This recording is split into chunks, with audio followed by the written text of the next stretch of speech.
Hello everyone. Okay, I hope we're all well and happy. So on this video, I'm going to go over some of that work I set you on the Supreme Court.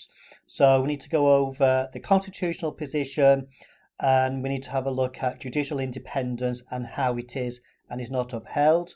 I'll get the booklet up and we'll go through the details. So firstly then, if you look at the specification for the Supreme Court, you can see this is quite a long kind of area, it's quite a big topic. So we need to look at the nature and role of the Supreme Court, which is what we're going to be looking at today. The appointment process of the Supreme Court, which we're going to be doing about over the week and on Friday. The Supreme Court on public policy, which is largely going to be a weekend task. How the Supreme Court protects civil rights and civil liberties. And then look at race and racial issues regarding the Supreme Court. And along with all this, we'll have a look at some of the big debates about the Supreme Court, about is it a political and judicial?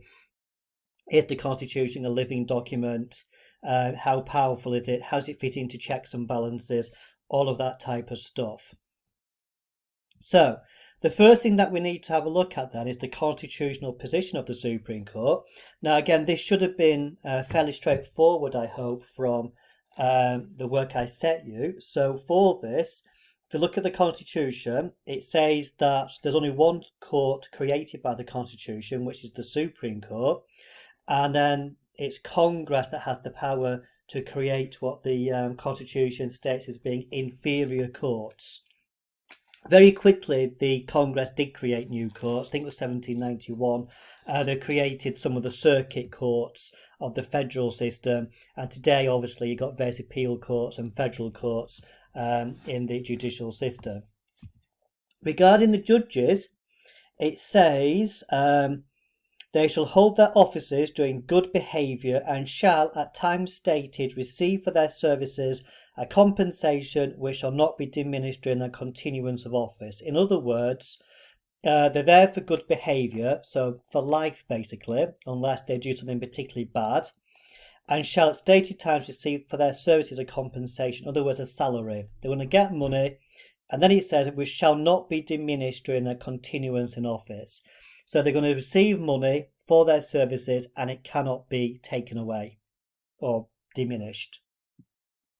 In terms of 5 areas where the judiciary has its power extended to, this is in Article 2, it says all laws and cases arising from the Constitution, laws of the United States, treaties made by the United States, all cases affecting ambassadors, public ministers and consuls, that includes the presidency, all cases of the Admiralty and maritime jurisdiction, so things to do with the Navy, to controversies to which the United States shall be party, controversies between 2 or more states, between a state and a citizen of another state, between citizens of different states, between citizens of the same state claiming lands or grants of different states. So, in other words, most things come under the BDI of the judiciary. And then where must trials take place? It then says the trial of all crimes, excepting cases of impeachment, shall be by jury, and such trials shall be held in the state where the said crimes were committed. And for treason, which is the ultimate crime, is when you levy war against the United States or you adhere to the enemies of the United States by giving them aid or comfort. So if, for example, you'd left the United States to go and join ISIS, for example, in Syria, you'd obviously be joining the enemies of the United States, and therefore that would be committing treason. Likewise, if you knew about, I don't know, let's say some terror activity that's going to take place in America, and you helped to support those particular people, knowing what they were going to do, again, that would be seen as treason. And then Article 2, Section 2 lays out the appointment of justices. So it says that the President nominates people and then it must go to the Senate for their advice and consent. And again, if you ever read Federalist Papers, I think it's 78, Hamilton talks about why it was decided that the appointment should be done this way. And it was basically to prevent a president from appointing his mates into top jobs.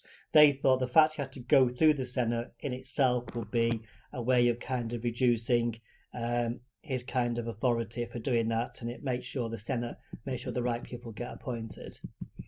Now, regarding the independence of the courts, the Constitution, because this is an important principle in the US and the UK, the idea that the judiciary should be independent from the other branches.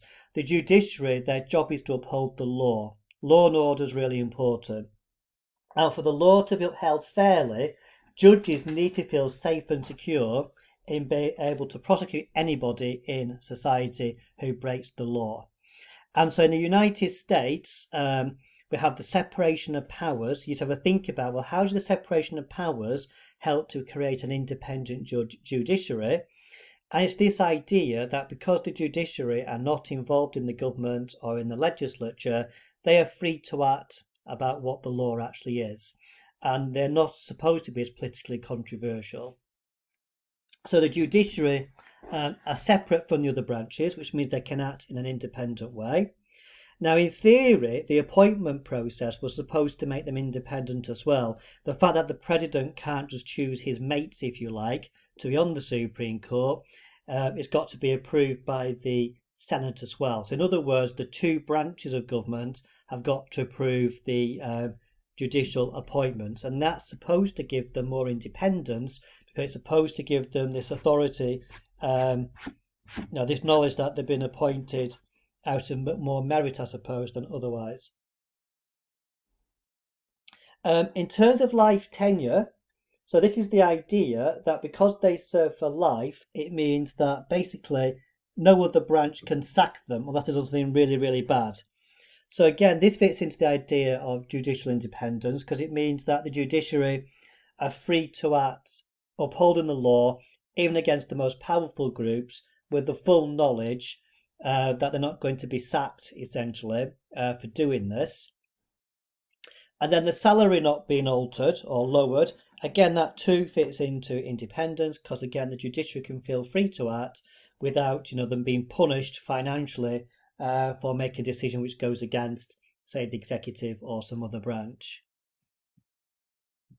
Now, this could well be a question in the comparison part of the exam. Now, you could see a question being, explain the ways in which both the US and UK Supreme Courts uphold judicial independence, or explain the differences between how the US and UK Supreme Courts uphold judicial independence.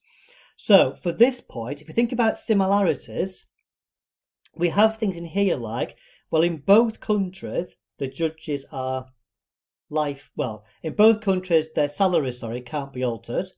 So the UK Parliament is not able, and UK politicians are not able, if you like, to dock the pay of judges who they think are not doing a very good job, in much the same way in the United States, where again, their pay cannot be altered. UK judges tend to serve until their retirement at 75, I think it is, or 76. And again, it's quite a difficult process to remove a judge.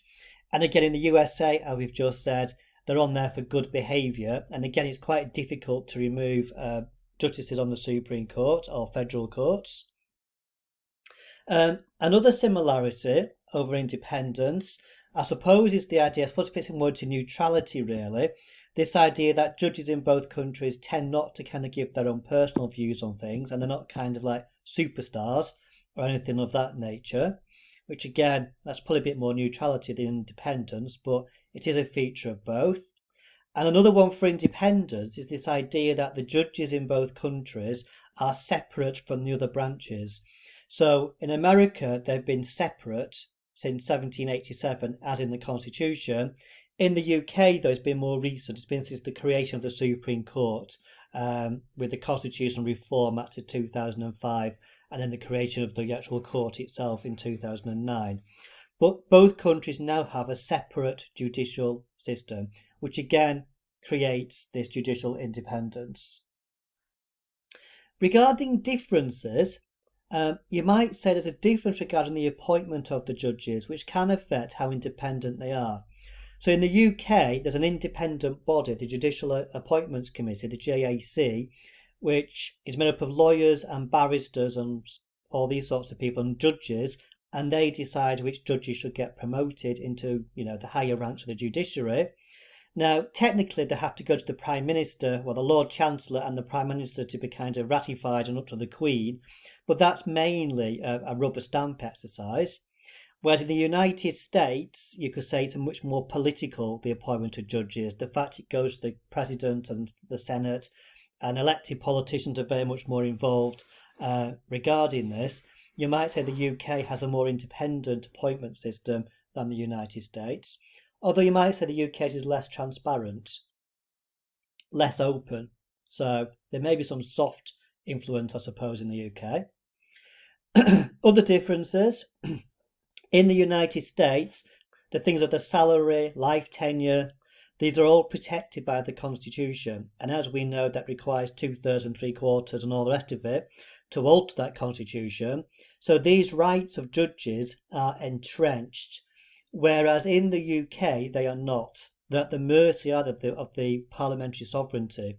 What is to stop a future parliament from saying we're going to adopt the pay of all the judges, or we're going to, do something else because we don't like the judges?